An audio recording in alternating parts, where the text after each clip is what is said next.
On Jefferson's side, Lincoln supported the creation of educational institutions to foster independence and to teach the practical and liberal arts to farmers and laborers.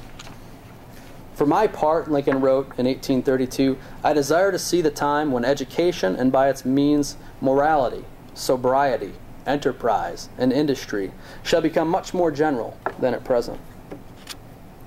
Lincoln also supported Western land grants for aspiring farmers. I have to say that insofar as the government lands can be disposed of, Lincoln said, I'm in favor of cutting up the wild lands into parcels so that every poor man can have a home. It was during Lincoln's first term as president, with Congress firmly under the control of his fellow Republicans, that these measures finally came to fruition. Lincoln signed, in historian James McPherson's words, an astonishing blitz of laws that worked to fundamentally reshape the relation of government to the economy. On the one hand, these laws created the conditions under which Hamilton's America could flourish in the coming decades. Higher tariffs nurtured manufacturing. A national bank reintroduced monetary policy and provided a uniform currency. The first transcontinental railroad spurred economic development in the West.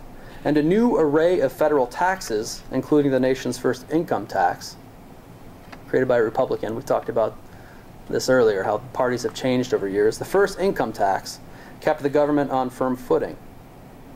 On the other hand, they created the conditions under which Jefferson's America would flourish. The Homestead Act produced tens of thousands of prosperous independent family farms by distributing 160-acre plots of federal land in the West. And the Morrill Act established agricultural and mechanical colleges in all the states, more than 70 in total, to, quote, promote the liberal and practical education of the industrial classes and the several pursuits of professional life. Lincoln's America, with its support for agricultural, financial, industrial, commercial, and educational pursuits, would provide greater opportunity and wherewithal for succeeding generations of Americans to pursue their own happiness. So to review, Lincoln struggled in his personal life through death, love affairs, and profound depression to pursue happiness in learning, humor, and ambition. He struggled in his political life to create economic conditions that would produce public happiness by making possible for a larger number of Americans a staggering rise like his, up a path of his own choosing from the log cabin to the White House. I would like to conclude then by briefly looking at Lincoln's greatest struggle, his hero's journey, if you were here to hear my talk yesterday, which would prove to be his most enduring legacy. That struggle was to stake just claim for a whole race of people to the precepts of the Declaration of Independence, to life, liberty, and the pursuit of happiness. Abraham Lincoln was out of politics by the age of 40. In 1849, damaged by his exuberant opposition to President Polk's popular Mexican War, the 4-term Illinois state legislator and 1-term U.S. representative retired to his law practice in Springfield. But within 5 years, Lincoln had heard his call to action.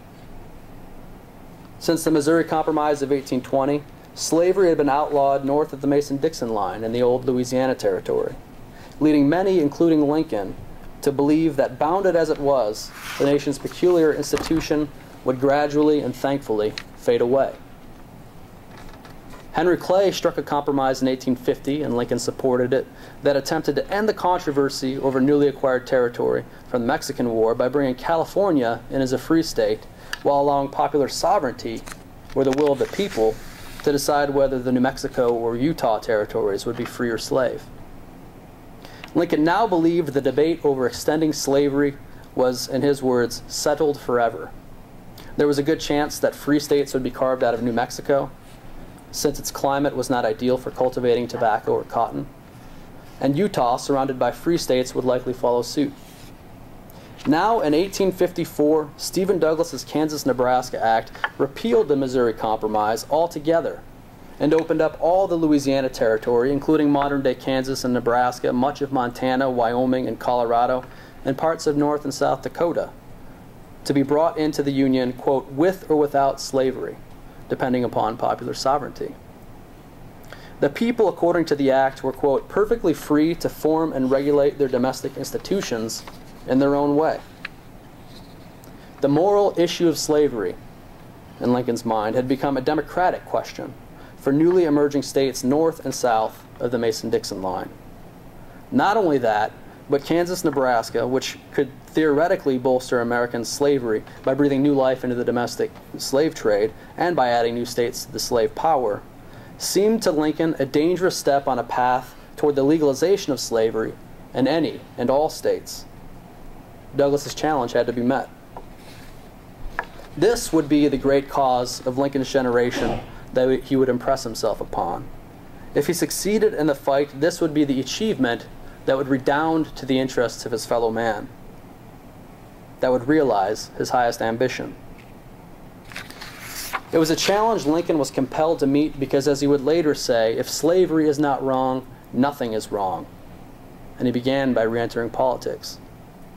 In 1858, Lincoln challenged Stephen Douglas for his Senate seat, making opposition to Kansas, Nebraska at the core of his campaign.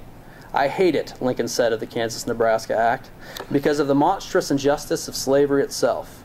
I hate it because it deprives our Republican example of its just influence in the world, causes the real friends of freedom to doubt our sincerity, and especially because it forces many really good men among us into an open-air war against the very fundamental principle of civil liberty, criticizing the Declaration of Independence and insisting that there is no right principle of action except self-interest."